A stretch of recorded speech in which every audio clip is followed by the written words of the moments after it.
तो last lecture में मैंने आप लोगों को बेसिक जितने भी टाइप्स के वेक्टर्स हो सकते थे और उसके रिलेवेंट स्पेशल जितने केसेस हो सकते थे वो सारे मैंने पढ़ा दिए थे। उसके रिलेवेंट 2-3 न्यूमेरिकल्स भी बताया था। और आज हम लोग एडिशन ऑफ वेक्टर की जो कहानी थी उसको खत्म मानते हुए हम लोग आज करने वाले हैं सबसे पहले पॉलीगन रूल।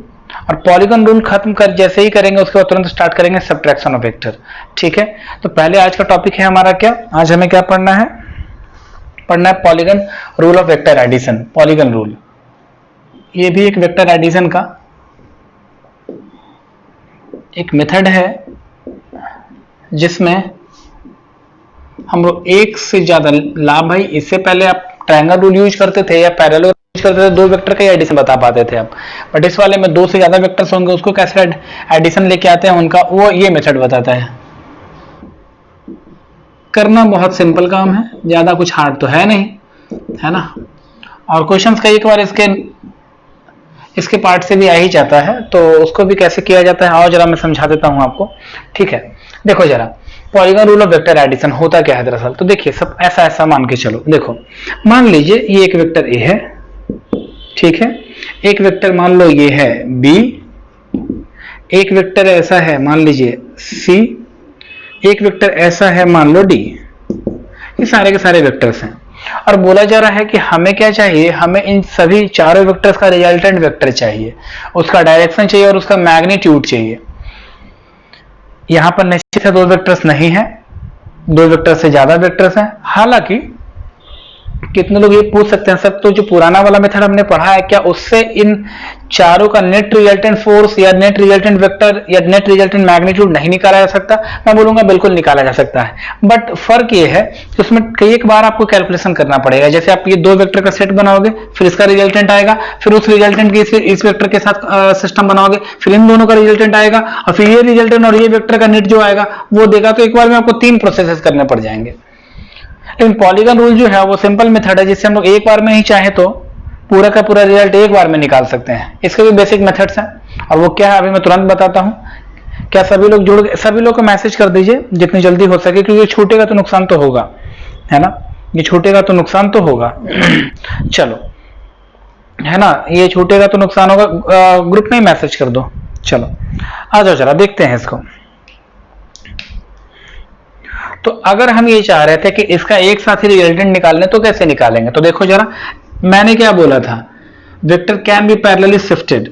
वेक्टर को पैरेलली शिफ्ट किया जा सकता है बट इसका ओरिएंटेशन चेंज नहीं होना चाहिए। तो जरा देखिए ए वेक्टर को वैसे ही छोड़ो जैसे वो था, वही लेंथ, वही मैग्नीट्यूड, वही डायरेक्शन।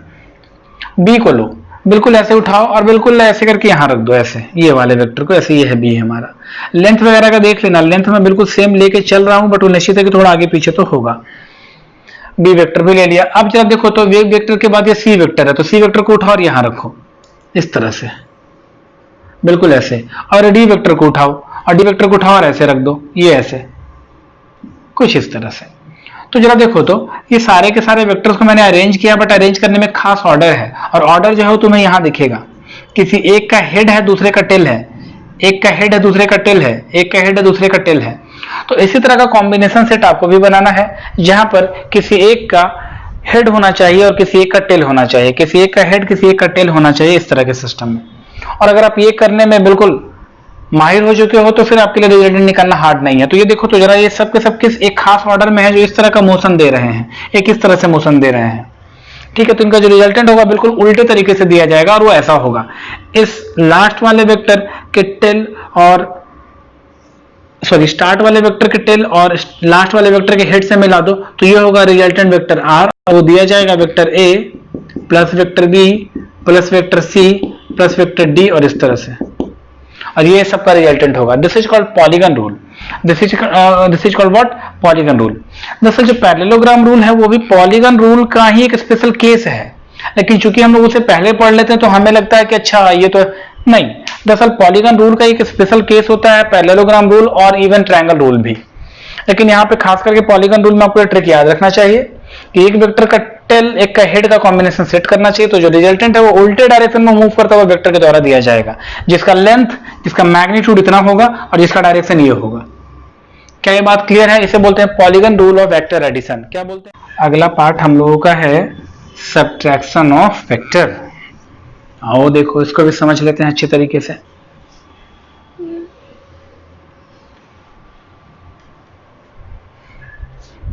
चलो बहुत बढ़िया, सबको समझ में आ रहा है, काफी अच्छी बात है। चलिए आइए जरा, मैसेजेस आते रहने चाहिए लगातार, जो भी आपको फील आए उसके अकॉर्डिंग मैसेज आना चाहिए। नहीं समझ में आया तो मुझे वो भी बताना है, ठीक है। चलो अब अगला जो पार्ट है हमारे पास वो कौन सा है? अगला पार्ट जो हमारे पास है वो है सब्ट्रैक्शन ऑफ वेक्टर। तो जरा देखो सब्ट्रैक्शन ऑफ वेक्टर क्या होता है, जरा समझिए।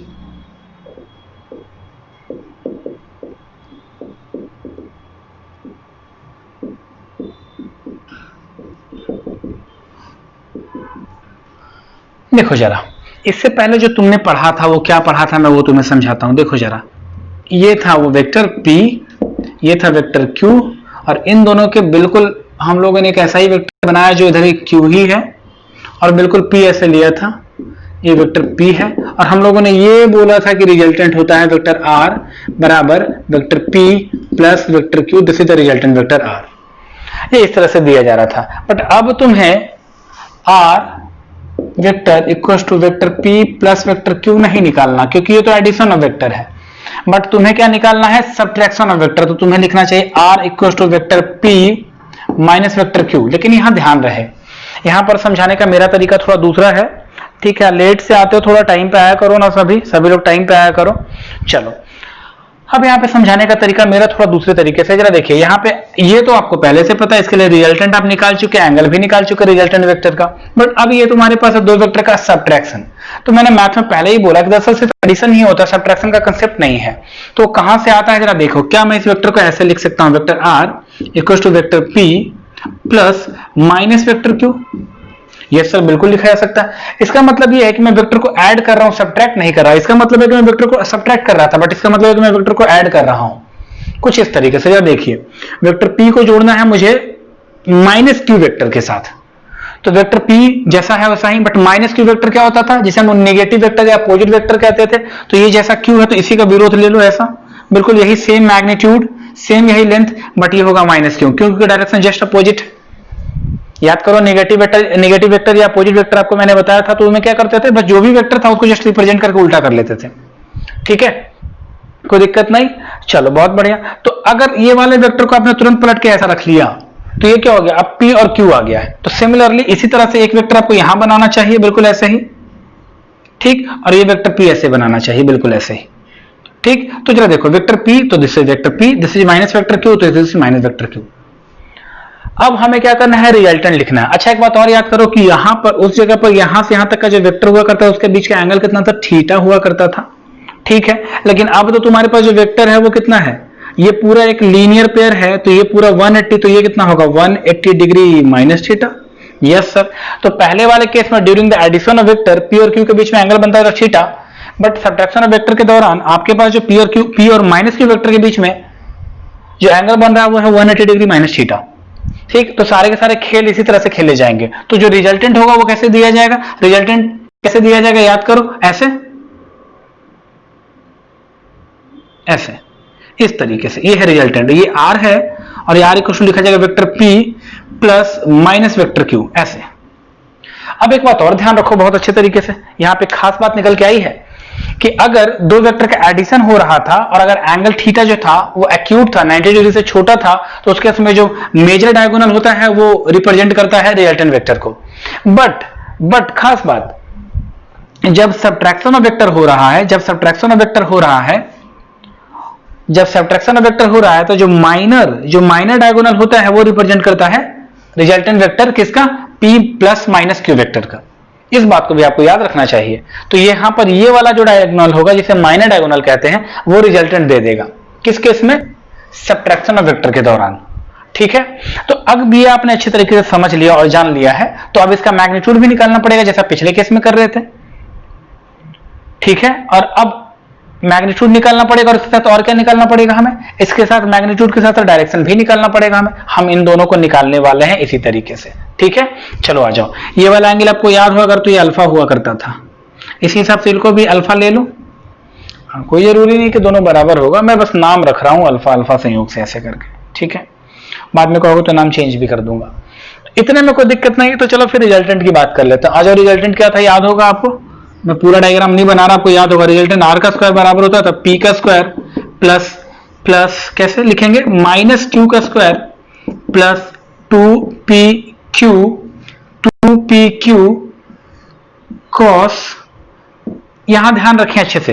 अब यहां पे कोई ये भी कह सकता है कि सर आपने यहां पर जरा गौर से सुनो, यहां पर आपने सर माइनस क्यों नहीं रखा और यहां पर भी आपने माइनस क्यों नहीं रखा, इस चीज को समझिए। तो जबकि आपने तो ये बोला वेक्टर, लेकिन मैं बार बार कह रहा हूं इसको समझो अच्छे तरीके से। यहां जो ये माइनस आया है ये वेक्टर का मैग्नीट्यूड नहीं है, ये वेक्टर का डायरेक्शन को इंडिकेट कर रहा है। मैग्नीट्यूड तो इसका भी क्यू है, मतलब अगर मान लो वो 10 मीटर था, 10 मीटर पर सेकंड था, मान लो वेलोसिटी अगर मैं यहां पे ले लूं एग्जांपल के रूप में, तो 10 मीटर पर सेकंड था, तो ये भी 10 मीटर पर सेकंड है। ये माइनस साइन जो है सिर्फ उसका डायरेक्शन बताता है। तो आप यहां पे क्या लिखते थे, सिर्फ लिखते थे मैग्नीट्यूड। और अगर आप सिर्फ यहां पे मैग्नीट्यूड लिखते थे तो क्या मैग्नीट्यूड में माइनस दे सकते हो क्या, नहीं दे सकते। तो नहीं दे सकते तो इसलिए माइनस यहां नहीं लिखा जाएगा। क्लियर है बात। चलो अब यहां दोनों के बीच में एंगल कितना बना, वहां तो थीटा था, यहां कितना है 180 डिग्री माइनस थीटा। डन, ठीक। चलो तो अब इसको सॉल्व कर लो जरा। तो मैं लिख रहा हूं P square plus Q square plus 2pq cos 180 degree minus theta. Cos 180 degree minus theta किस क्वाड्रेंट में है, 180 से कुछ कम, सेकंड क्वाड्रेंट में। सेकंड क्वाड्रेंट में कॉस क्या होता है, नेगेटिव, तो इसलिए लिखते हैं माइनस कॉस थीटा। ये हो जाएगा कितना, ये होगा आपका माइनस कॉस थीटा। तो यहां पे मैं लिख रहा हूं कॉस थीटा और यहां लगा दे रहा हूं मैं माइनस। बात समझ में आई क्या। तो इस तरह से आपने देखा कि जो रिजल्टेंट वेक्टर है, जो रिजल्टेंट है हमारा, जो रिजल्टेंट का मैग्नीट्यूड है ड्यूरिंग सब्ट्रैक्शन ऑफ वेक्टर, वो इस फॉर्मूले के द्वारा दिया जा रहा है। कोई दिक्कत या कोई कंफ्यूजन नहीं है, पूरी बात समझ में आ गई। अब इसी तरह से tan अल्फा निकालेंगे हम लोग सेम टू सेम। तो जरा याद करो उस वाले केस में, पुराने वाले केस में tan अल्फा इक्वल टू क्या होता था, tan अल्फा इक्वल टू होता था ऊपर वाला vector q sin theta by p plus q cos theta. ये किस केस में हुआ करता था, ये एडिशन के दौरान हुआ करता था। मैं यहां पे लिख देता हूं, आप उसको मत समझ लेना, बट मुझे एडिशन के दौरान नहीं निकालना, मुझे सब्ट्रैक्शन के दौरान निकालना है। तो जरा देखो, तो मैं सेम चीज लिख रहा हूं फिर से, tan अल्फा, ये अल्फा डैश कर लो तुम तुम्हारे हिसाब से, है ना। जैसे तुम बोलो सर यहाँ पे थीटा तो 180 माइनस थीटा हो गया, तो उससे आप अल्फा डैश कर सकते हो। तो tan अल्फा कैसे निकालते हैं, जरा देखो, मैं लिख रहा हूं q sin, बट थीटा की जगह क्या लिखेंगे, क्योंकि थीटा तो वहां था, बट थीटा यहां कितना है 180 माइनस थीटा, तो आपको लिखना चाहिए 180 degree minus theta, no doubt, by p plus q cos 180 degree minus theta. ठीक है, कोई दिक्कत नहीं, सारी चीजें क्लियर हो रही हैं, बहुत बढ़िया, सबको आ रहा है समझ में। तो जरा देखो, तो ये सारी चीजें हम लोगों ने सेट कर ली। अब हमें क्या करना है, जरा देखो तो sine 180 degree minus theta, tan alpha equal to sine 180 degree minus theta. Second quadrant में साइन क्या होता है, पॉजिटिव होता है, और 180 माइनस थीटा को हमेशा सिर्फ थीटा बोलते हैं। तो ये याद है ना, बेसिक मैथमेटिक्स में मैंने क्लासेस में पढ़ा दिया आपको, ये है ना, आपके यूट्यूब पे चैनल पे भी अपलोडेड है, ये आप देख लेना उसके बेसिक मैथमेटिक्स में। तो कितना है, ये ऊपर वाला क्या होगा, क्यू साइन थीटा होगा। बेसिक मैथमेटिक्स इसलिए भी पढ़ाया जाता है क्योंकि बच्चे हर जगह पे इसको चीज को कितना याद रखोगे आप। मैंने पढ़ा दिया, आपको सारे फॉर्मेट्स याद है, तो ये तुम्हारे लिए आसान है। फंडामेंटल बहुत स्ट्रांग होना चाहिए फिजिक्स के लिए। चलो P और Q cos theta 180 minus theta minus cos theta, तो यहां लिखेंगे P minus Q cos theta, और ये हो जाएगा उस tan अल्फा की वैल्यू। आप नाम पे मत जाओ कि सर यहाँ पे अल्फा है, आपको बस ये याद रखना है कि एक वेक्टर और रिजल्टेंट वेक्टर के बीच का एंगल है अल्फा, और वो है। तो सब्ट्रैक्शन वाले वेक्टर में ये फॉर्मूला दिया जाएगा, और एडिशन सब्ट्रैक्शन वाले मैग्नीट्यूड में रिजल्टेंट का ये फॉर्मूला दिया जाएगा। क्या ये बात क्लियर है। और अगर, चलो बहुत बढ़िया, सबको समझ में आ रहा है तो अच्छी बात है। प्लीज मैं बार बार कह रहा हूं आप लोगों से, फिजिक्स आपके लिए हार्ड नहीं होगा, स्ट्रेंज होगा, थोड़ा सा ऐसा जो आपने पहले कभी नहीं देखा होगा। तो आपको पेशेंसली इसको समझते रहना है, पेशेंस लूज नहीं करना है, और कभी भी आलसपन मत दिखाओ फिजिक्स को सीखने में। अगर कोई चीज डाउट में है तो पीछे जाओ, और पीछे जाकर के फिर वहां से रिकवर करोगे, अच्छा सर ने ऐसा बोला तो क्या वहां पे है वो, और बिल्कुल वहां मिल जाएगा तुम्हें। ठीक है,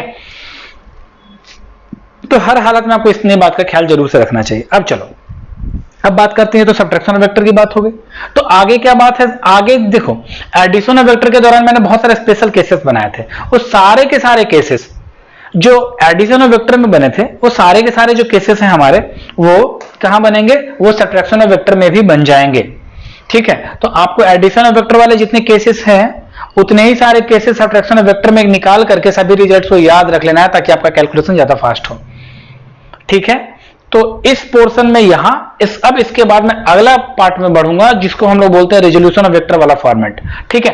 खैर, या फिर पोजीशन, पहले मैं पोजीशन वेक्टर पढ़ा देता हूं आपको, क्योंकि उसकी जरूरत भी पड़ेगी आपको बार बार। इतने में कोई दिक्कत है तो मुझे बता दो, कोई दिक्कत है या नहीं है जल्दी से बताओ, मैं मैसेज आपका स्क्रीन पर देख रहा हूं, जल्दी बताओ।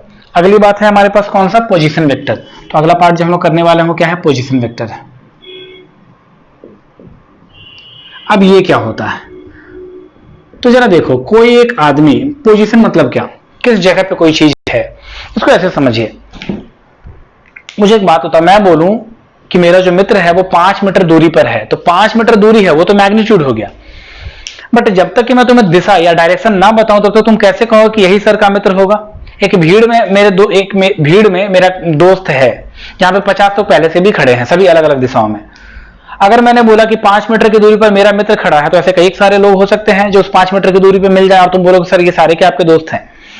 लेकिन मैं बिल्कुल फिक्स डायरेक्शन और फिक्स पोजीशन, मतलब सिर्फ एग्जैक्ट उसका मैग्नीट्यूड और एग्जैक्ट डायरेक्शन बता दूं तो कोई एक आदमी होगा जो उस जगह पे होगा और तुम बोलोगे सर यही आपके मित्र हैं। क्या मेरी बात समझ में आ रही है? तो इसका मतलब ये कि जो भी किसी पार्टिकल का, बॉडी का अगर आप पोजीशन बताते हो तो पोजीशन इटसेल्फ है वेक्टर क्वांटिटी। क्यों? क्योंकि उसमें आपको मैग्नीट्यूड बताना पड़ता है कि वो कितनी दूरी पर होगा और साथ साथ उसका डायरेक्शन भी बताने होते हैं। तो अगर आप मैग्नीट्यूड भी बता रहे हो और साथ साथ डायरेक्शन भी बता रहे हो तभी आप एग्जैक्ट चीज बता रहे हो। क्या मेरी बात क्लियर है? तो आपसे दिमाग में रखना कि जब भी पोजीशन की बात की जाए तो पोजीशन इज अ वेक्टर, तो इसलिए इसे that's why it is called position vector, मतलब एक वेक्टर क्वांटिटी है पोजीशन, ठीक है। तो चलो उसको समझ लेते हैं। और हम लोग, अच्छा, अब पोजीशन की बात करेंगे तो भाई यहां पर तो सर थे, उसके हिसाब से 5 मीटर की दूरी, सर एक्सिस का काम कर रहे थे, ओरिजिन का काम कर रहे थे, वहां से 5 मीटर की दूरी। बट हमारे फिजिक्स में ओरिजिन का काम कौन करेगा? जहां पे एक्स एक्सिस, वाई एक्सिस और जेड एक्सिस का सभी का जो कोऑर्डिनेट पॉइंट्स है वो 0 हो जाए, ठीक है। तो जरा देखो, 2D डायरेक्शन में जनरली वाई प्लेन होता है, इसको बोलते हैं एक्स, और ये वाई एक्स प्लेन हो गया, एक्स वाई प्लेन हो गया, ठीक।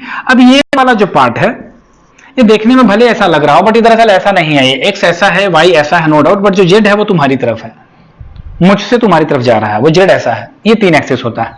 किसी भी रूम के कोने में देखो जरा, जो दीवार है वो 2 डायरेक्शन में बट रहा होगा कुछ इस तरीके से, और जो फर्श होगा इस तरह से मिल रहा होगा। तो वहां पे आपको पता चल जाएगा 3D ओरिएंटेशन होता कैसा है, ठीक है। तो फिलहाल मैंने माना कि जो ऑब्जेक्ट है वो किसी पॉइंट ए पर है, किसी पॉइंट ए पर है, ठीक है, कोई दिक्कत नहीं। तो जरा देखो, तो ए पे जिसका पोजीशन है वो एक्स के लेंथ पर है आई में, मतलब एक्स की दूरी पर है एक्स एक्सिस में, प्लस वाई की दूरी पर है जे में, प्लस जेड की दूरी पर है के में। अब ये है पोजीशन वेक्टर लिखने का तरीका। अब जरा इसको यहां से समझते रहना। ये एरो से दिखाते हैं उस पोजीशन वेक्टर को, इसे बोलते हैं ओरिजिन, इसे बोलते हैं ओ, तो ये हो गया ओए वेक्टर। और ओए वेक्टर को यहाँ पे जो ओए वेक्टर है, या इसे ओए वेक्टर भी बोलते हैं और कई बार इसे आर वेक्टर भी कहते हैं। जनरली पोजीशन वेक्टर को हम लोग आर वेक्टर से डिनोट करते हैं, याद कर लेना चाहिए आपको। जो ओए वेक्टर है हमारा उसे ही आर वेक्टर कहते हैं, और आर वेक्टर को हम लोग पोजीशन वेक्टर से हमेशा डिनोट करते हैं। हमारे माइंड में यही होता है कि आर वेक्टर जहां भी लिखा मतलब पोजीशन वेक्टर है। अब पोजीशन वेक्टर है तो ये तो मैंने लिख दिया एक्स आई प्लस वाई जे प्लस जेड के, बट इसको फील भी करना पड़ेगा आपको। तो जरा देखो, मैंने आपको बताया था आई मतलब क्या, आई मतलब क्या, यूनिट वेक्टर। आई क्या था? Unit vector along where, along किधर? X axis. सिमिलरली जे क्या था? यूनिट वेक्टर था एलोंग वाई एक्सिस, और के क्या था? K cap, unit vector along किधर? जेड के, जेड एक्सिस, ठीक है। तो ये आई जे के तो सिंपली यूनिट वेक्टर्स हैं जो सिर्फ ये बताते हैं कि किस डायरेक्शन में, और ठीक, और ये एक्स, ये वाई और ये जेड, तो आई जे के बता रहा है किस डायरेक्शन में, और एक्स वाई जे बता रहा है कितना कितना कितना। मतलब सिंपली अगर मैं बोलूं कि ये वाला जो पार्टिकल है, ये जो पार्टिकल जो ए पोजीशन पर है, उसको यहां से एक परपेंडिकुलर ड्रॉ करो ऐसे, तो ये जो दूरी होगी वो x होगी। क्यों? क्योंकि x में ये जो पार्टिकल का जो नेट मूवमेंट है वो x है। इसी तरह से ये वाला जो पार्ट है, अगर आप इसको ऐसे यहां से परपेंडिकुलर ड्रॉ करो तो ये वाला जो पार्ट है वो y की दूरी पर है। क्लियर हुई बात? जैसे ये समझो जरा ऐसे, और पार्टिकल यहां है तो x वाले पे ये दूरी है और y वाले पर ये दूरी है। अब z वाला चूंकि 3D डायग्राम यहां बनता नहीं है तो मैं तुम्हें समझा नहीं पाऊंगा कि z कैसे होता है, बट इसको थोड़ा ऐसे फील करो, ये वाला z है ऐसे तुम्हारी तरफ जाता हुआ, तो उस वाले में ये जो पार्टिकल है वो दरअसल यहां नहीं ऐसे है, ऐसे इस जगह पर, इस जगह पर। क्लियर हुआ बात? तो ये जो लेंथ आ रहा ना, ये वाला लेंथ, ये जो लेंथ है वो जेड एक्सिस है। क्यों? क्योंकि जेड इधर के लॉन्ग मूवमेंट होता है तो पार्टिकल दरअसल ऐसा है, और पार्टिकल ऐसा है मतलब 3D मोशन में, 3D डायमेंशन में है वो, 3 डायमेंशन में है वो, तो उसके लिए ये पोजीशन वेक्टर लेते हैं xi plus yj plus z के। क्या मेरी बात क्लियर है? तो कोई भी ऑब्जेक्ट जो कि ओरिजिन से किसी पार्टिकुलर डिस्टेंस पर हो, तो उसके साथ आपको यूनिट वेक्टर्स लगा देने से वो बिल्कुल एग्जैक्ट लोकेशन उसका मिल जाता है और हम लोग बता सकते हैं कि किसी का पोजीशन पार्टिकुलरली है कहां पर किसी खास टाइम में। ठीक है। हाँ, टाइम के अकॉर्डिंग निश्चित है ऑब्जेक्ट्स के पोजीशंस चेंज होते हैं, तो उसके अकॉर्डिंग अलग अलग इक्वेशंस लिखे जा सकते हैं जो थोड़े से और कॉम्प्लिकेटेड होंगे धीरे धीरे। बट क्या ये चीज फील आया है आपको कि जब भी किसी वेक्टर के लिए हम लोग पोजीशन, जब भी किसी ऑब्जेक्ट के लिए हम लोग जब पोजीशन वेक्टर लिखते हैं तो उसे इस तरह से क्यों लिखते हैं? क्लियर? ये आगे वाला जो पोर्शन है ये मैग्नीट्यूड बता रहा है और आई जे के डायरेक्शन बता रहा है कि एक्स एक्सिस में इतना, वाई में इतना, जेड डायरेक्शन में इतना। बस इतनी सी बात है और ये है पोजीशन वेक्टर। ठीक है, क्या इतना तक क्लियर हुआ है सबको? नहीं हुआ क्लियर? किसी एक का नो सर है तो मुझे बताओ जरा उसमें क्या दिक्कत है?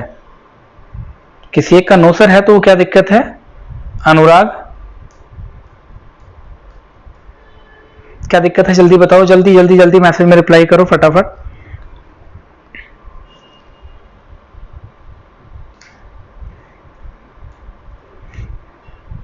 इससे क्लियर हो गया? ओके, ठीक है। हाँ, तो पेशेंसली पूरी बात को सुनिए ना, समझ में आ जाएगा, वो बिल्कुल समझ में आ जाएगा, है ना, समझ में आ जाएगा। चलो मैं थोड़ा सा 3 डायमेंशन का थोड़ा सा विजुअलाइजेशन करवाने का प्रयास करता हूँ। चलो देखो, यहाँ पे मैंने 3 डिफरेंट कलर के मार्कर्स लिए हैं, है ना, 3 डिफरेंट कलर के मार्कर लिए हैं। और जरा ठीक है, बहुत अच्छी बात है, सबको क्लियर हुआ है। तो देखो जरा, अब मैंने 3 डिफरेंट कलर के मार्कर लिए हैं और ये जो है वो एक्स वाई जेड एक्सिस है, ये वाला एक्स, ये वाला वाई, और ये जो तुम्हारी तरफ जा रहा है ब्लू कलर का वो जेड है। तो कोई जो ऑब्जेक्ट है वो ऐसा है, ऐसा, तो ना ही वो एक्स वाई प्लेन में, ना ही वो वाई जेड प्लेन में, ना ही वो जेड एक्स प्लेन में, वो बीच में कहीं है। इसके लिए एक्स की भी वैल्यू होगी, वाई की भी वैल्यू होगी और जेड की वैल्यू होगी।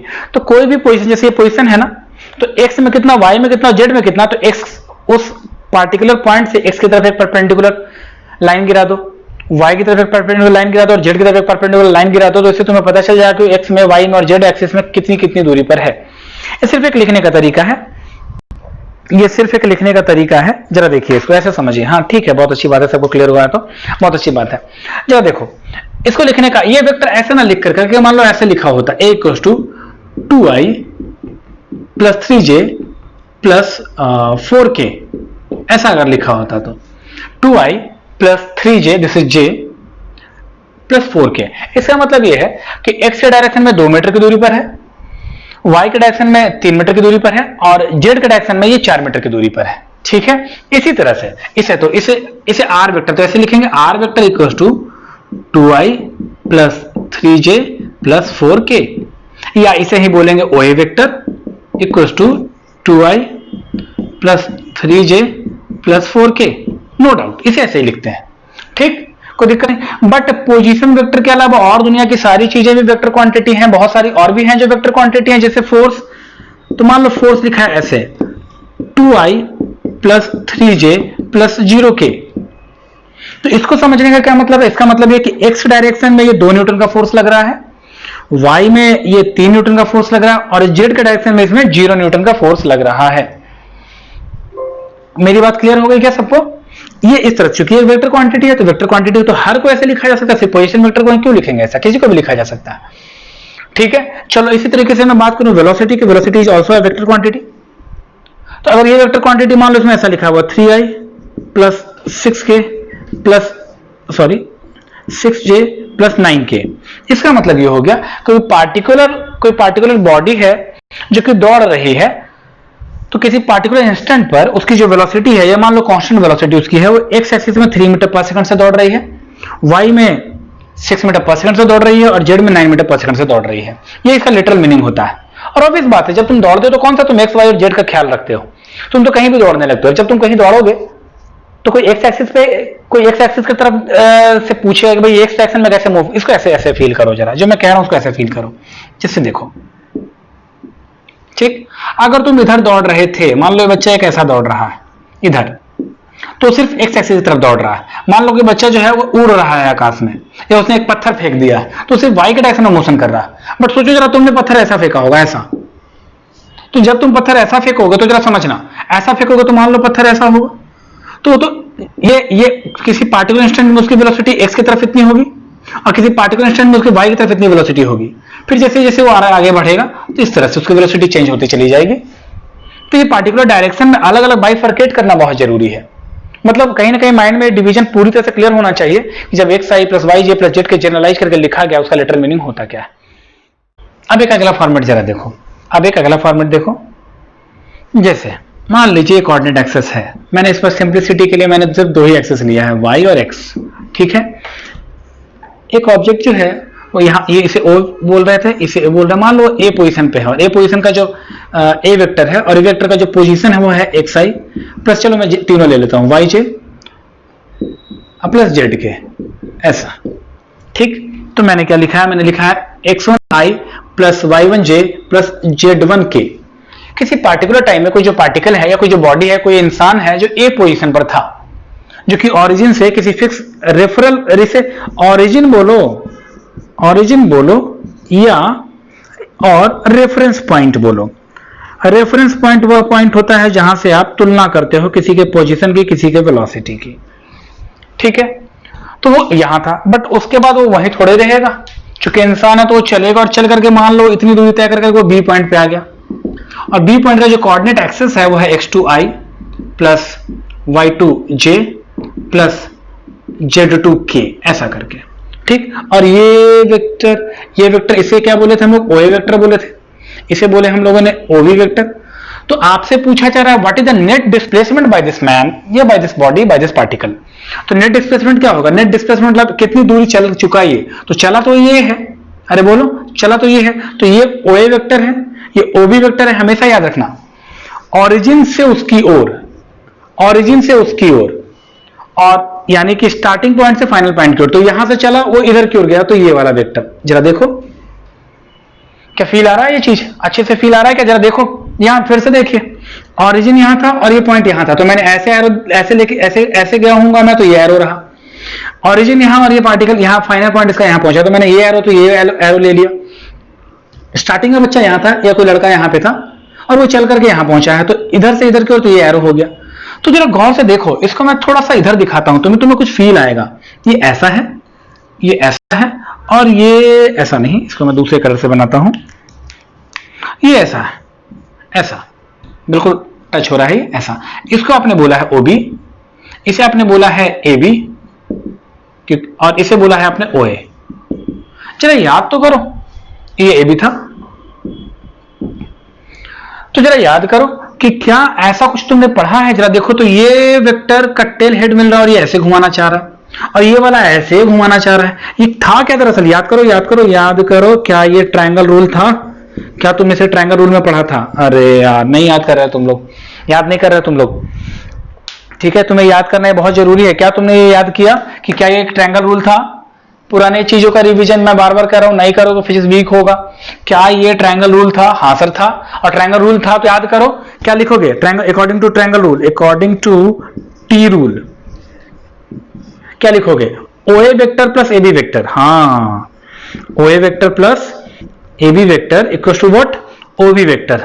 अरे यार नहीं आ रहा तुम्हें समझ में, सही है क्या, OA vector plus AB vector equal to OB vector, done. लेकिन तुमसे पूछा गया नेट डिस्प्लेसमेंट, तो तुमसे तो AB पूछा जा रहा है कि AB क्या होगा, तुमसे क्या पूछा जा रहा है, AB पूछा जा रहा है। तो जरा देखो AB मैं यहां लिख रहा हूं, AB equal to AB vector equal to क्या होगा, AB वेक्टर को तो इसका डिस्प्लेसमेंट बोलेंगे, किसका, जो यहाँ पे बच्चा था वो यहाँ चल गया, तो this is displacement by this बच्चा। तो AB vector equal to what, इसको उधर भेज दो तो ये हो जाएगा OB vector minus OA vector. ये सर इसमें कोई दिक्कत नहीं है, ठीक। अच्छा OB वेक्टर कितना है बेटा, OB वेक्टर कितना है, x2i plus y2j plus z2k। जरा देखो OB वेक्टर कितना है, ये है x2i plus y2j plus z2k minus OA vector कितना है, OA है आपका x1i plus y1j plus z1k। Yes sir. तो जो नेट AB निकल के आ रहा है, जरा एक नेट AB निकल के आ रहा है, मैं इसके बाद अब यहां लिख रहा हूं, चूंकि स्पेस की थोड़ी कमी है, मैं उधर भी लिख सकता हूं बट चलो मैं ऊपर ही लिख रहा हूं, समझ लेना। इसके बाद ये स्टेटमेंट है, जरा देखो तो I दोनों में कॉमन है, तो मैं क्या लिखूंगा, मैं लिखूंगा ऐसा x2 minus x1i plus y2 minus y1 J plus z2 minus z1 k and this is the AB vector and this is the AB vector। अब जहां तक मैंने ये बताया क्या तुम्हें समझ में आया? और अगर ये समझ में आया तो इसके बाद अब इसका कंक्लूजन बाकी है, तो उस कंक्लूजन को यानी कंक्लूड कर लेंगे हम लोग अभी। ठीक है, जल्दी से कंक्लूड कर लेंगे। जरा एक बार देख के मुझे बताओ फटाफट कितनों को समझ में आया और क्या समझ में आया है, जल्दी बताओ, जल्दी बताओ, जल्दी जल्दी जल्दी। क्या सबको समझ में आया है? मैं मैसेज का वेट कर रहा हूं आपका, जल्दी से बता दीजिए। आ रहा है सबको समझ में? चलो अच्छी बात है, बहुत अच्छी बात है अगर आपको समझ में आ रहा है तो, है ना। चलिए ठीक है, चलो देखो तो ये हुआ क्या, दरअसल ये हुआ क्या, हम लोगों ने क्या किया है कि सिंपली एक पोजीशन निकाला स्टार्टिंग का फिर फाइनल का, और उसके बाद हमने देखा कि कितना डिस्प्लेसमेंट कर चुका है, कितना डिस्प्लेसमेंट कर चुका है। तो ये जो ए बी है, ए बी दरअसल ये है क्या, ये डिस्प्लेसमेंट है किसका, डिस्प्लेसमेंट ऑफ बच्चा, जो भी बच्चा होगा उसका, वो किसका, बच्चे का डिस्प्लेसमेंट है। तो क्यों ना इसको एक बार ऐसे, ये जो फाइनल रिजल्ट आया उसे ऐसे ना याद कर करके इसे कुछ दूसरे तरीके से याद कर लेते हैं। और दूसरे तरीके से याद करने का मतलब क्या होता है, सिंपल, बच्चा कहां था कहां पहुंच गया, तो जहां पहुंच गया का पोजीशन वेक्टर से जहां पे पहले वो था का पोजीशन वेक्टर का सब्ट्रैक्ट कर दोगे तो आंसर आ जाएगा तुम्हारा। अब चलो ऐसा इस ट्रिक को याद करो, बच्चा जहां पहुंच गया और जहां पे पहले था, तो जहां पहुंच गया से जहां पहले था के पोजीशन वेक्टर्स को घटा दोगे तो तुम्हें नेट डिस्प्लेसमेंट निकल जाएगा किसी भी बच्चे का। और यही सबसे मेन कंसेप्ट है पोजीशन वेक्टर को लेकर के, जो कि डिस्प्लेसमेंट में काम आएगा अगले एक्सरसाइज में जब हम लोग काइनेमेटिक्स पढ़ेंगे तो। ठीक है, क्या ये चीज सही है ना। इसको फिर से एक बार देख लीजिए, मैंने क्या बोला कि जब भी आपको किसी ऑब्जेक्ट का डिस्प्लेसमेंट निकालना हो तो पहले देखो उसका इनिशियल पोजीशन वेक्टर क्या था, फाइनल पोजीशन वेक्टर क्या था। तो फाइनल पोजीशन वेक्टर से इनिशियल पोजीशन वेक्टर को घटा दोगे तो उस बच्चे के द्वारा किया गया डिस्प्लेसमेंट, हिंदी में उसे विस्थापन कहते हैं, उसका पता चल जाएगा। ठीक है, ये है पूरा कंसेप्ट, बहुत बढ़िया, सबको फील आया है तो बहुत अच्छी बात है। तो ये है पूरा कंसेप्ट जो आपको जानना चाहिए। हम लोग क्या सीखने वाले हैं अभी, इतना पार्ट तो हम लोगों ने पढ़ लिया, अब हम लोग पढ़ने वाले रेजोल्यूशन ऑफ वेक्टर, और ये बहुत इंपॉर्टेंट है और ये आज का लास्ट टॉपिक भी होगा, रेजोल्यूशन ऑफ वेक्टर। फिर अगले दिन मैं इस पर कुछ न्यूमेरिकल्स बताऊंगा आपको, है ना। और कुछ न्यूमेरिकल्स बताने के बाद फिर हम लोग थोड़ा और आगे भी चलेंगे। रेजोल्यूशन ऑफ वेक्टर को कई बार कंपोनेंट ब्रेकिंग ऑफ वेक्टर्स भी कह देते हैं। सिंपल कहने का मतलब ये है, जरा इसको ऐसे फील कीजिए, जैसे देखो मैं कोऑर्डिनेट एक्सिस ड्रॉ कर रहा हूं, इधर एक्स एक्सिस है, इधर वाई एक्सिस है, और एक वेक्टर कुछ इस डायरेक्शन में लग रहा होता है, एक वेक्टर इस डायरेक्शन में लग रहा होता है। और यहां जो आपको भी पता है अच्छे तरीके से लिखा जा सकता है, vector A equal to magnitude of vector A into A cap, ये तो हम लोग जानते हैं। रिप्रेजेंटेशन ऑफ वेक्टर में हम लोगों ने इस चीज को सीखा था कि किसी वेक्टर को उसके मैग्नीट्यूड और उसके यूनिट वेक्टर से इस तरह से डिनोट किया जा सकता है। ठीक बात। तो अब मैं बोल रहा हूं कि इसका कंपोनेंट ब्रेक करना है हमें, इसको रिजॉल्व कर लेना है। तो इसको रिजॉल्व करने का मतलब क्या होता है, जरा इसको ऐसे समझिए। मैं ये कहूं कि कोई फोर्स है, एक पल के लिए सोचना जरा, कोई फोर्स है जो 10 न्यूटन का लग रहा है इस डायरेक्शन में, ठीक। तो सोचो जरा, अगर कोई ईंट इस जगह पे रखा हुआ होगा, मान लो ऐसा करके, तो जब वो मोशन में जाएगा तो कुछ समय के बाद यहां पहुंच जाएगा, ऑब्वियसली बात है सर, यहां पहुंच जाएगा। तो जरा कॉमन सेंस लगाओ, ये जो ईंट है सही मायने में वो एक्स में भी चला है इतना और वाई में भी चला है इतना, ठीक। तो अगर वो इस फोर्स के कारण, 10 न्यूटन फोर्स के कारण से एक्स में भी मूवमेंट कर रहा है और वाई में भी मूवमेंट कर रहा है, फोर्स मतलब एक वेक्टर क्वांटिटी, जनरलाइज करके रखिए हमेशा, मैं एग्जांपल के लिए लेता हूं ताकि आपको दिमाग में उतर जाए वो। तो अगर वो एक्स में भी चल रहा है और अगर वो वाई में भी चल रहा है, तो इस चीज को अच्छे से फील आना चाहिए आपको, एक्स में भी चल रहा है और वाई में भी चल रहा है, इसका मतलब ये जो फोर्स है 10 न्यूटन का, वो दरअसल एक्स में भी कुछ लग रहा होगा क्योंकि उसके कारण से एक डिस्प्लेसमेंट आया है, और वो वाई में भी चल रहा होगा क्योंकि वो फोर्स वाई डायरेक्शन में भी होगा क्योंकि उसके कारण से वाई में भी एक मूवमेंट आई है।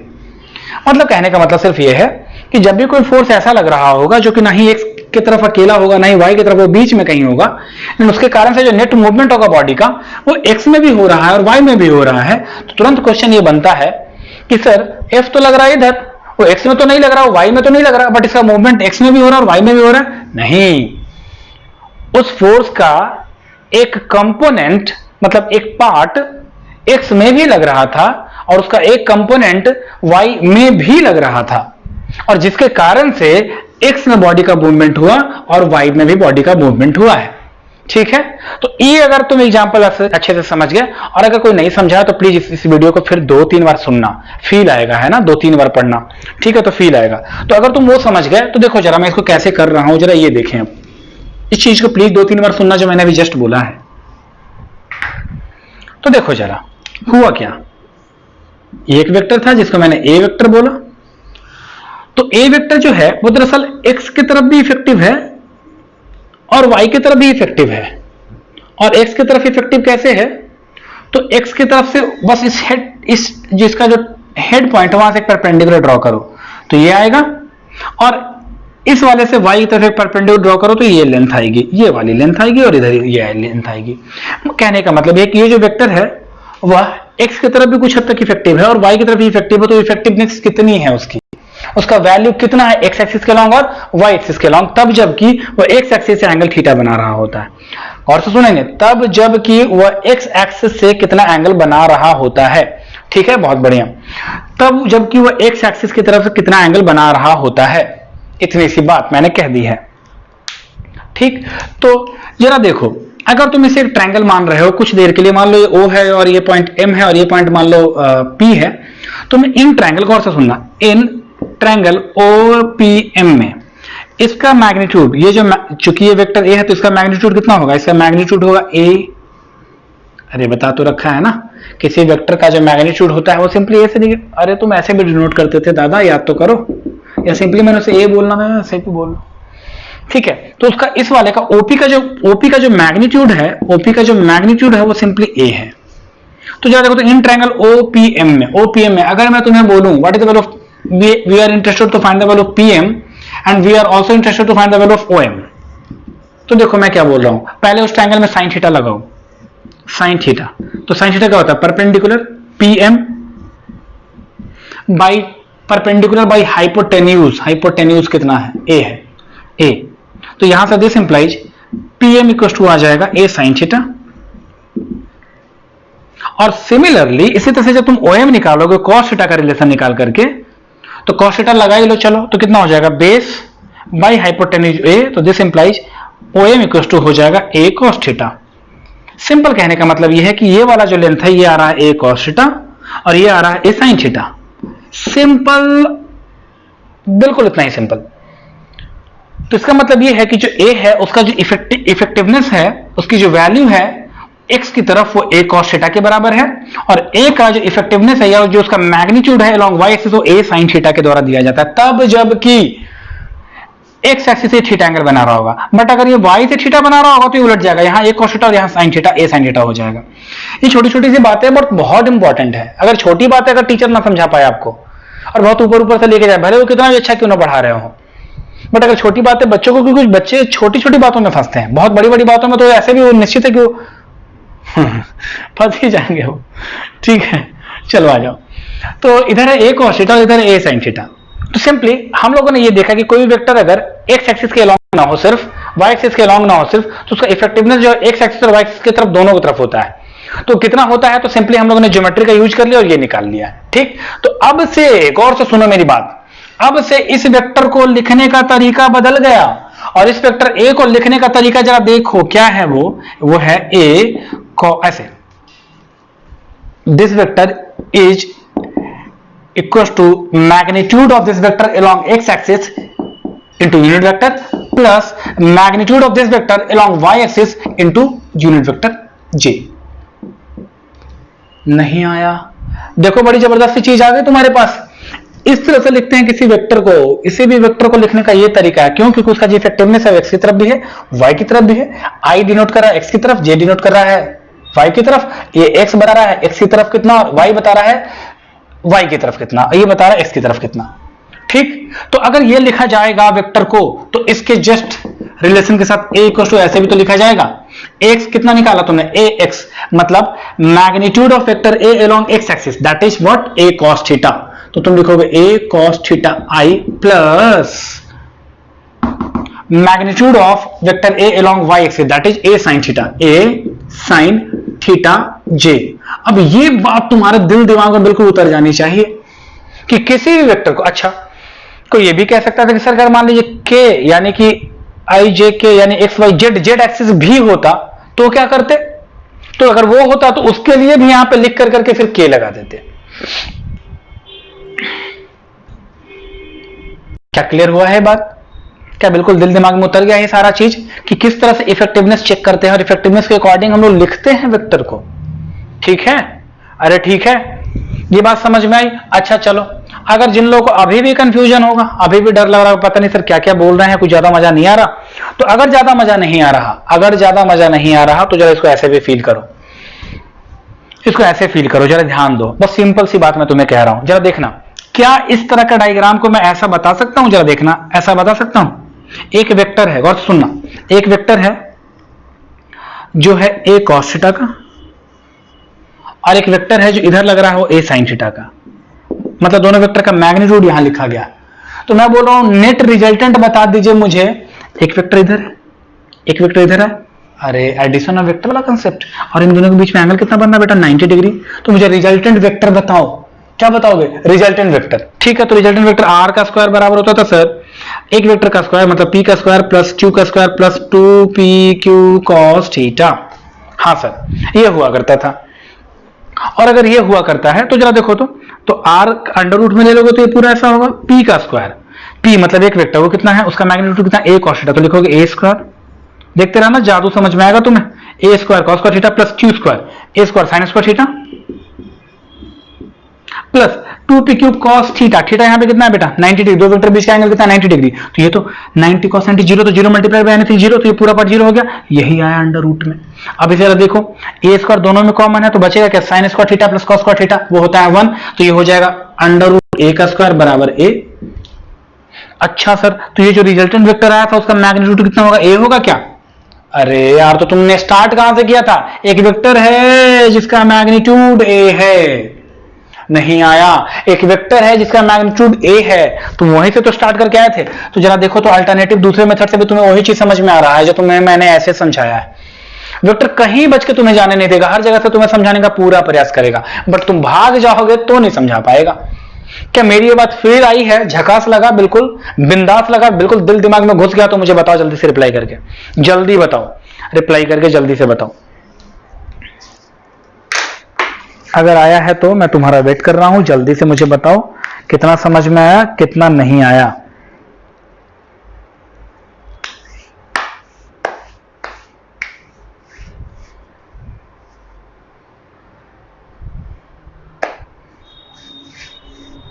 चलो, बहुत बढ़िया बहुत बढ़िया। तो सब कुछ समझ में आया है तो आपका धन्यवाद कि आप समझे।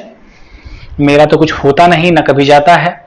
तो आज मैंने आपको जो समझाया वो रिजोल्यूशन ऑफ वेक्टर है, और आज मैंने रिजोल्यूशन ऑफ वेक्टर आपको समझा दिया। तो अगली बात क्या है कि जो प्रॉब्लम सेशन क्लास होगा हमारा वो गूगल मीट पे होगा, वो कैसे लेंगे हम लोग आपको अच्छे से पता है।